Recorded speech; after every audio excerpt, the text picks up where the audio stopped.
Hello, my name is Nani and welcome to my channel where I share with you my top tips on how to look good, feel good, and smell good from the inside out. In today's video, we are going to be talking about some of the fragrances within my collection that went from sample to a full-size bottle. I want to share with you my thoughts on some of these fragrances and why I had to add them to my collection. So of course, if you guys like this type of content, go ahead and give me a big thumbs up and subscribe to my channel for more. Let's go ahead and jump right into it. Now, this is a flanker to the original Chloe, but I think, well, by now, let me just address. I think we're all frustrated at the fact that the hardware on these bottles tarnish because it looks disgusting, okay?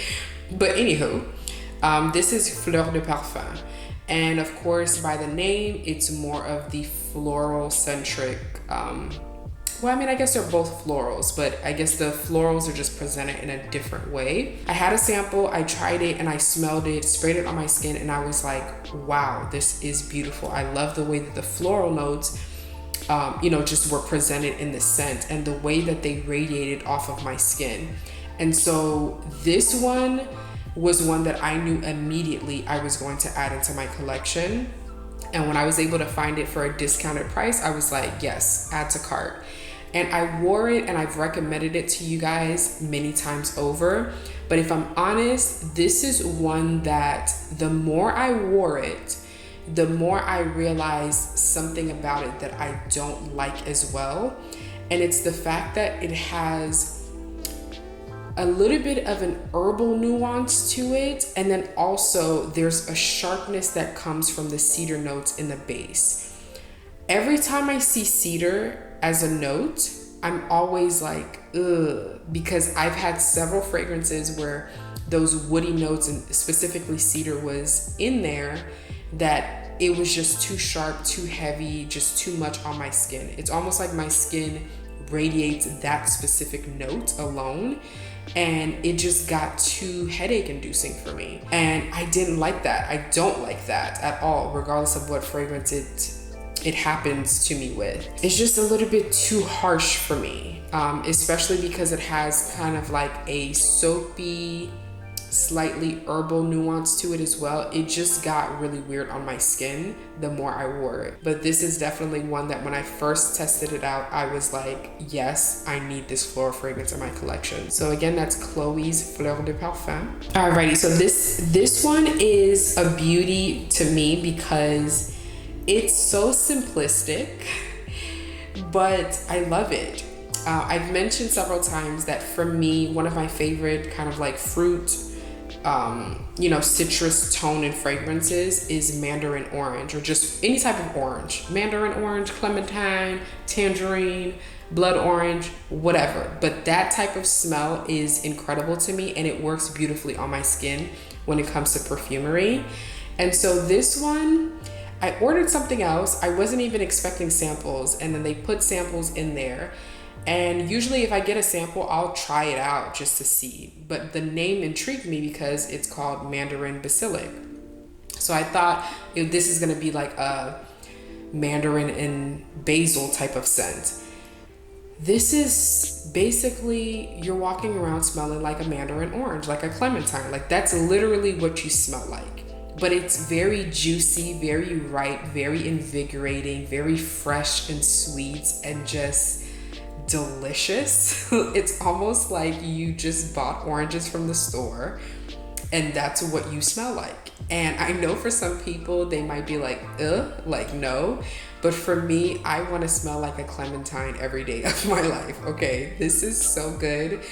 It's, again, very simplistic, very straightforward. Again, you just smell like a Mandarin, but it's so good. Like it just smells very, very nice. It's kind of like if you think of the concept of like a body splash that's prominently a specific floral tone or a specific like fruit tone. It's kind of like that, but a little bit more luxurious. Obviously the packaging is more luxurious. It obviously comes with the luxurious price tag as well, but it also smells more better blended for sure. Like it's not harsh, it's not overly sweet, it's not headache inducing, it's not nauseating, it's not cloying, it's not any of those things. So it's very well blended but it's very straightforward, very straight to the point, cut and dry, in the sense where what you smell in the opening is what you're going to get the whole time that it's on your skin. I'm not sure if they discontinued this specific one. I have to check, but I know for sure that if I can find a big bottle, I will purchase it because I just love the scent so much. It's very easy for you to layer with other scents if you want to amp up that specific note in another fragrance that you have, which I do all the time. So again, that's going to be Mandarin Basilic by Guerlain. Now this one, again, is an acquired taste. This is not for everyone at all. This is not even for someone that just likes rose. Like, for you to like rose is not enough for you to enjoy this scent, because there's a lot going on in this fragrance itself. But this is also one that I tested out privately, and then I ended up doing an exclusive review on it. I'll link that video down below as well for you guys. But in that video, I mentioned to you guys that when I first sprayed it on my skin, I was like, whoa, like, wait a minute. This is a very grown up, a mature, like, woman. And it's not necessarily because of just the rose note. It's also because this has a clove note. And that's a spice that's not really my favorite in cooking in general, or just the smell of it is a little bit too strong and heady for me.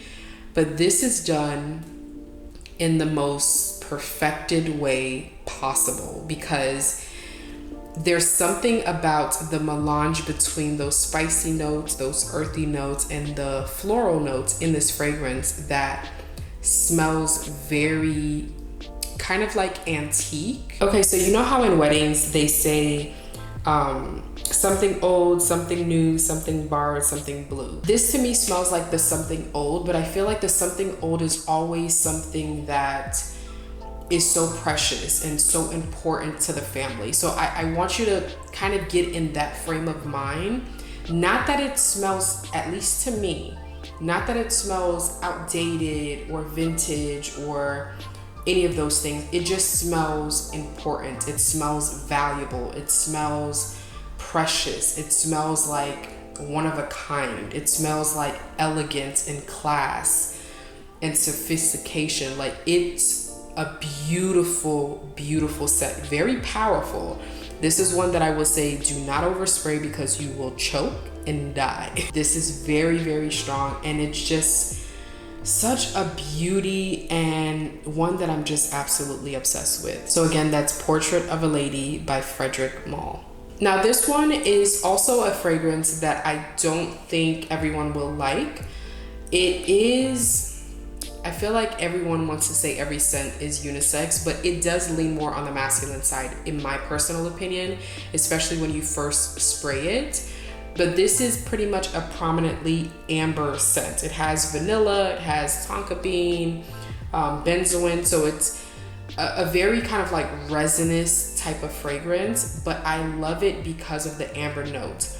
I'm not someone that really cares too much for vanilla. I'm okay with it being in a fragrance, but if it's a prominently vanilla scent, a vanilla-centric fragrance, I don't really care too much for it, because there's nothing about that note that to me feels sexy, because the way that it's always presented in fragrances, it's always, especially on my skin, it's more like a doughy, you know, frosting, cake batter. Like, it always is presented in that way. So I don't care for vanilla because of that, because I don't like those things.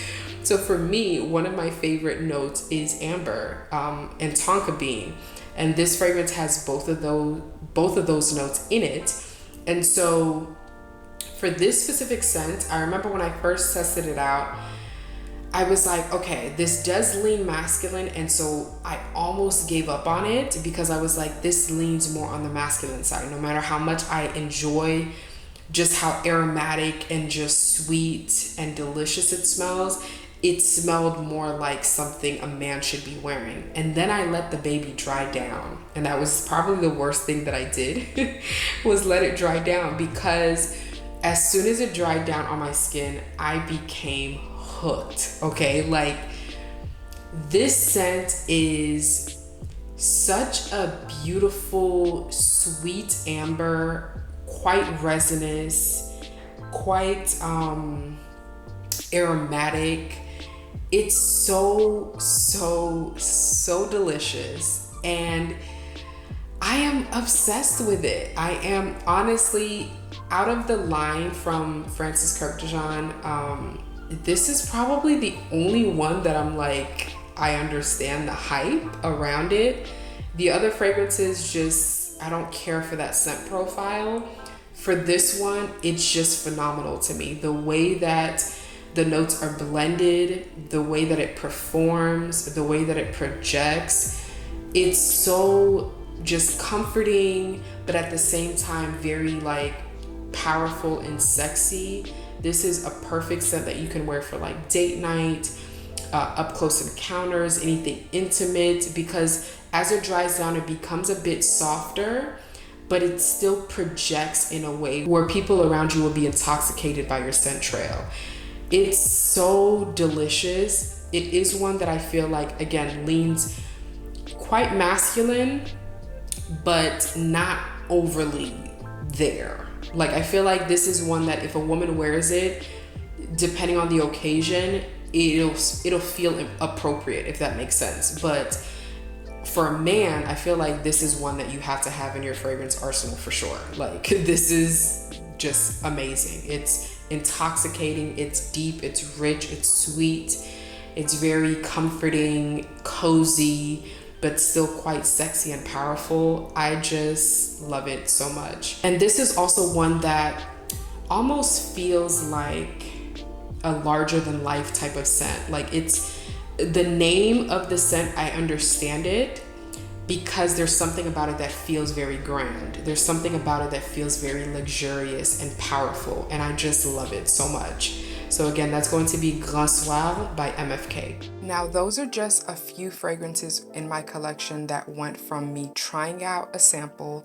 to me purchasing a full bottle. Let me know if you have any of those fragrances within your collection as well, or do you guys just simply blind buy everything? Of course, if you guys enjoyed this video, go ahead and give me a big thumbs up and subscribe to my channel for more. God willing, I'll see you guys next time.